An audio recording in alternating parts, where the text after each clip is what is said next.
You will hear a number of different recordings, and you will have to answer questions on what you hear.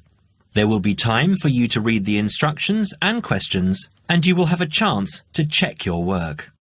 All the recordings will be played once only. The test is in 4 sections. Now turn to Section 1. Section 1. You will hear 3 conversations. The first and the third between 2 students, and the second between a student and a clerk. First, you have some time to look at questions 1 to 5.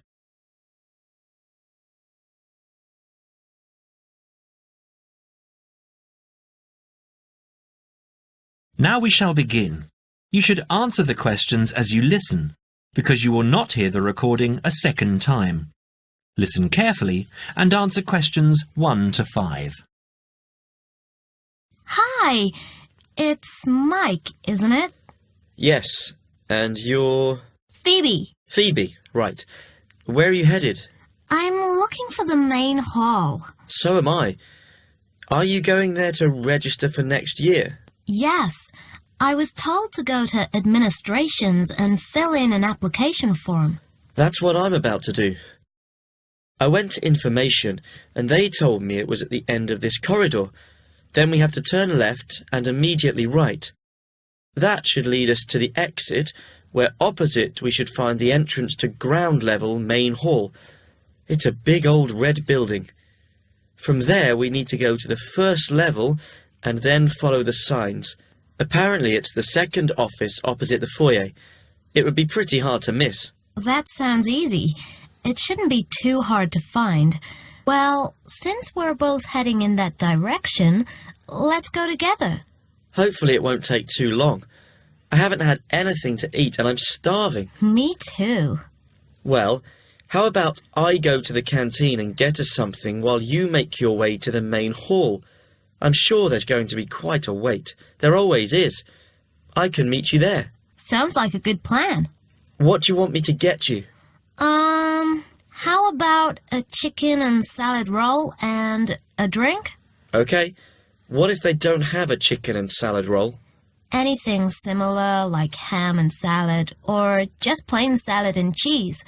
Oh, and don't forget the drink. I feel so dehydrated. No problem. What type of drink? I don't know. How about a Coke? No, nothing like that. Something healthier. An orange juice? They're usually full of sugar unless you get it freshly squeezed. Water? Yes, that's perfect. Here, take £2. That should cover it.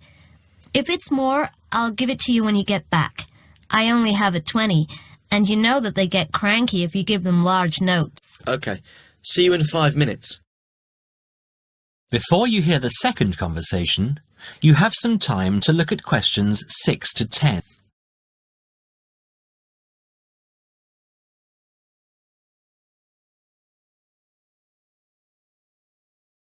Now listen and answer questions 6 to 10. Hi, I'm here to register for first-year economics. I just have to fill out this form for our records. What's your name? Phoebe Payne. Can you spell that for me? Sure. P-H-O-E-B-E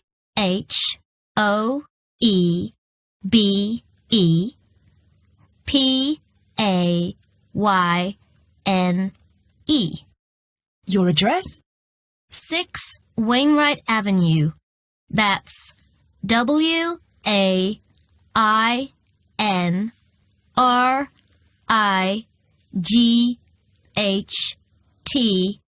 Nottingham.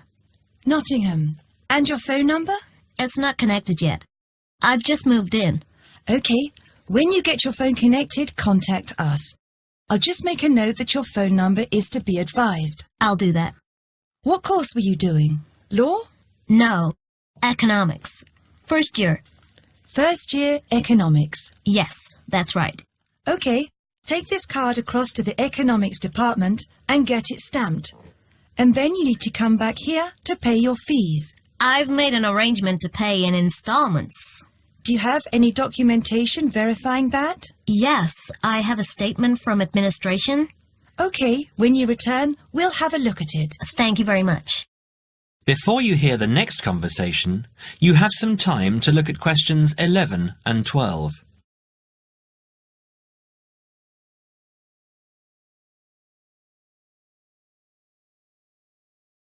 Now listen and answer questions 11 and 12. Here you are. It was quicker than I thought, but I have to get this card stamped and return here to organize my fees. That's good. It means that I won't have to wait long either. How did you get on? What with? Oh, the food.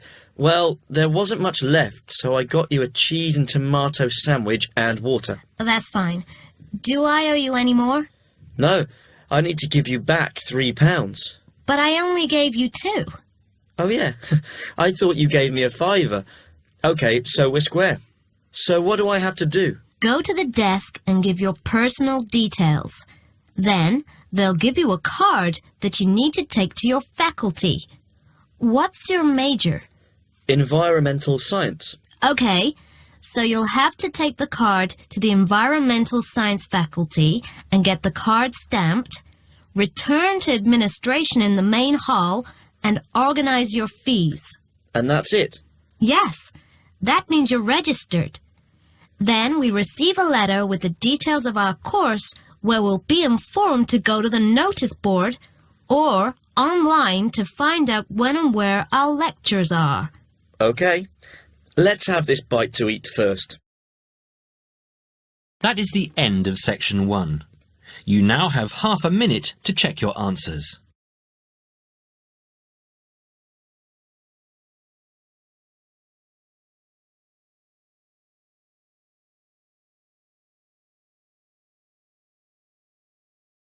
Now turn to section 2. Section 2. You will now hear a speaker talking about student loans. First, you have some time to look at questions 13 to 21.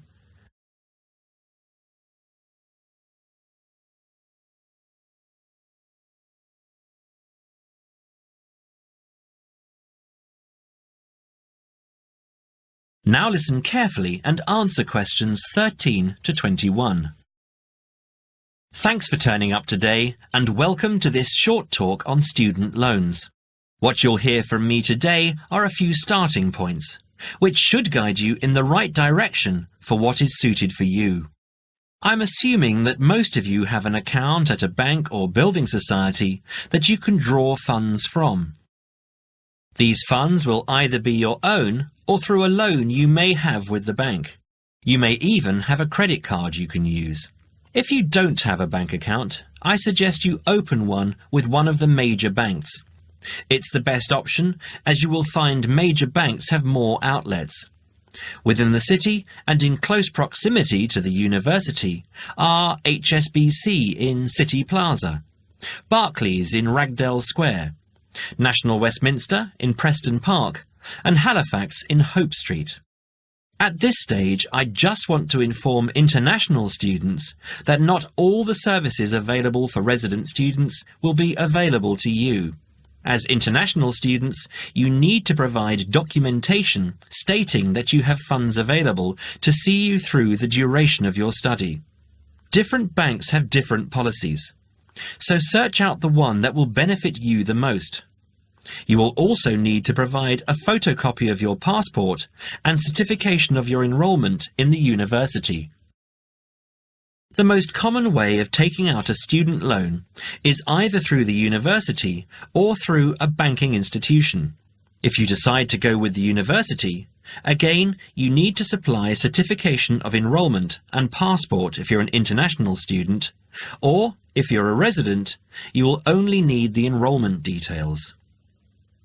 One word of warning is that you need to be clear on the interest you will be paying on your loan. The interest level through some universities is almost as much as the loan itself, so if you borrow £10,000, you might have to pay back close to 20. Also, with student loans through the university, you have a limited time to pay them back, and this time is not flexible. You might have only 1 year. You might have 5. As I said, different universities have different policies. This university, for example, has an interest rate of 23.5%. It's quite high, but not as high as many of the other larger universities. The other option is to take out a loan through your bank. You will find that most banks will have lower interest rates than the university. They average roughly between 14.5 to 18.5%. Banks also give you an option of over how many years you want to make repayments. You can basically choose to pay it back in a year or in 10, even more if you are finding it difficult. Make sure you have an account with the bank you decide to go with. Either a current account or a savings account is enough.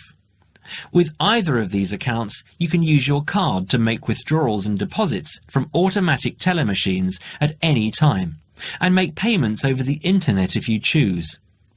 You can also use Maestro, one of the systems which automatically take the money from your account at a time that you have specifically stated, and deposits it into a nominated account of your choice.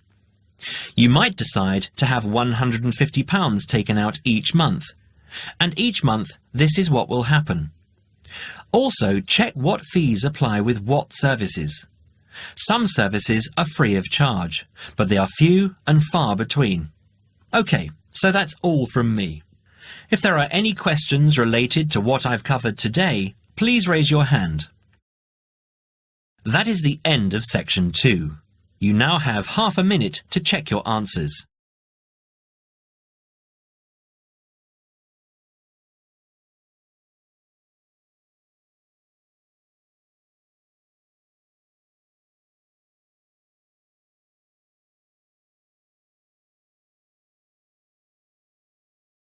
Now turn to section 3. Section 3. You will hear a dialogue between two students, David and Jim. First, you have some time to look at questions 22 to 25.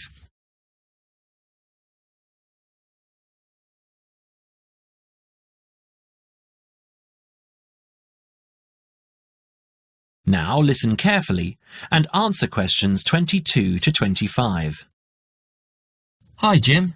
Hi, David. I'm glad I found you. I've got a topic for our presentation next month. What is it?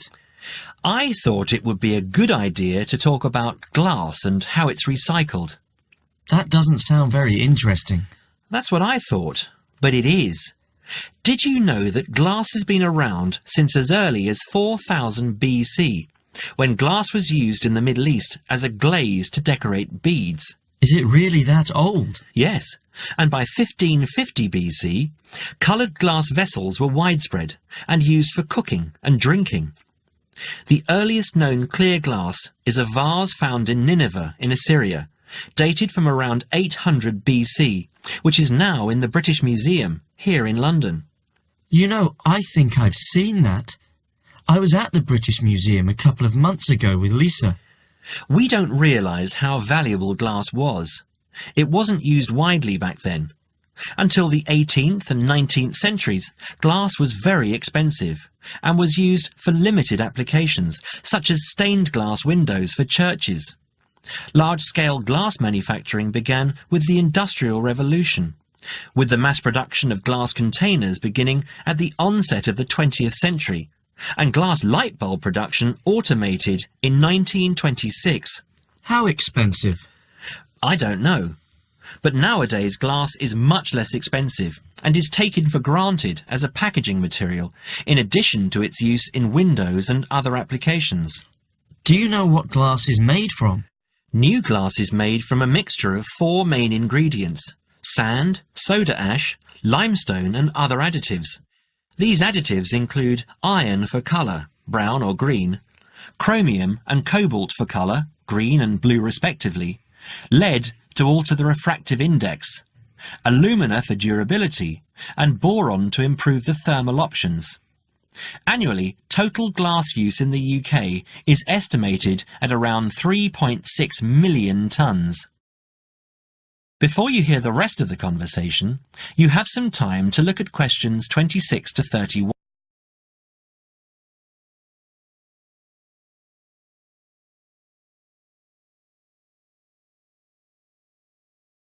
Now listen and answer questions 26 to 31. You're kidding. That's phenomenal. What do we do with all that glass? Where does it go? Using present technology, the UK glass industry has the capacity to recycle over 1 million tonnes of glass each year. And this, coupled with the material's unique ability to be infinitely recycled without compromising its quality, creates a compelling case for the recycling of glass. Despite this, glass makes up around 7% of the average household dustbin, and last year over 2.5 million tonnes of this material was landfill. How can glass be recycled? It can be recycled indefinitely as part of a simple but hugely beneficial process, as its structure does not deteriorate when reprocessed. In the case of bottles and jars, up to 80% of the total mixture can be made from reclaimed scrap glass, called cullet.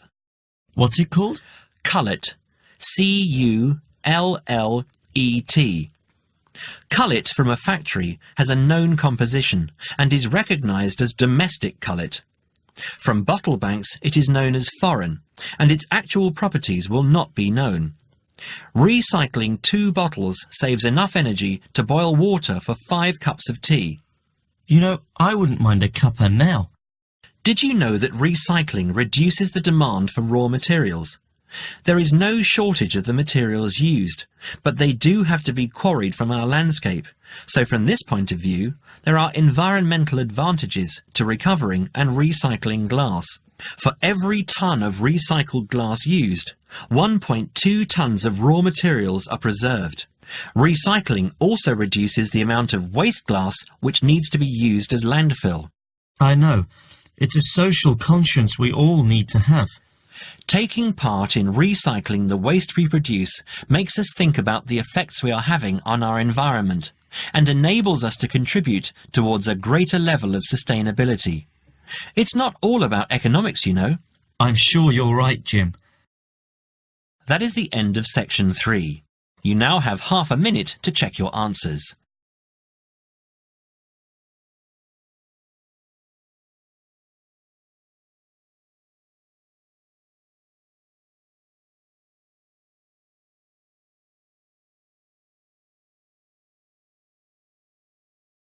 Now turn to section 4. Section 4.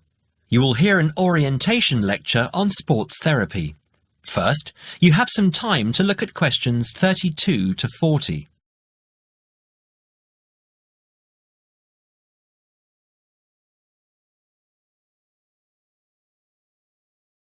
Now listen carefully and answer questions 32 to 40.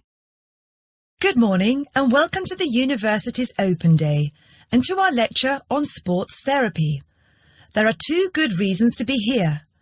Firstly, you will experience what a university lecture is like, so take out your notebook and pen. And secondly, you will find out about the sports therapy program. Okay, so what does a sports therapy program involve? Everybody in today's society knows the impact sport, health and fitness makes on the population's physical and mental health. Studying at Kent will develop your understanding of the ideas and issues within the sports therapy, health and fitness industries. Sports therapy is one of the fastest growing careers within the sports sector. The program teaches you all the specialist knowledge you need in order to work within these industries. This includes scientific aspects such as anatomy and physiology and sports psychology. You learn how to design training programs and lifestyle profiles for a range of clients and to understand the role of sports promotion and event management. The degree also covers the treatment and prevention of sporting injuries and the importance of referral programs. There will be a full description of these subjects for you available at the door when you leave this lecture. Now, just to talk a little about teaching and assessment. The program involves taking part in and designing practical sports sessions, lectures, small group seminars and private study. On average, you have 6 lectures, 3 practical sessions and a 1-hour-long seminar per week. and you also spend additional time developing your teaching and theoretical knowledge in real-life situations. At Stage 1, the first half of the year is assessed by 100% coursework and observed assessments. A majority of the modules also have written exams within the final half of the year, with the rest practically assessed. Stage 2 and 3 assessment varies from 100% coursework to a combination of examination and coursework, usually in the ratio 50-50, 60-40, or 80-20. You're probably wondering what career paths you can take once you've completed this degree. Well, careers can vary from employment in health and fitness clubs, sports injury clinics, sports development within local authorities, or with national governing bodies of sport, working in community leisure or sports attractions, self-employed personal trainer or sports therapist. There are some requirements you need to fulfill to enter this course. International students can qualify with the following: school certificates and higher school certificates awarded by a body approved by the university, matriculation from an approved university, with a pass in English language at GCSE O-level or an equivalent level in an approved English language test, passing one of Kent's foundation programs, provided that you meet the subject requirements for the degree course you intend to study, or an examination pass accepted as equivalent to any of the above. In order to enter directly onto a degree course, you also need to prove your proficiency in English, and we ask for one of the following: average 6.5 in IELTS test, minimum 6.0 in reading and writing, Grade B in Cambridge Certificate of Proficiency in English, Grade A in Cambridge Advanced Certificate in English, a pass overall in the JMB/NEAB test in English for overseas students, with at least B in writing, reading and speaking modules, a TOEFL score of at least 580 written test or 237 computer test. If you haven't yet reached those standards, Kent runs a foundation course for international students, which gives you a year's academic and language training before you begin on your degree. Right, that's about it. Any questions?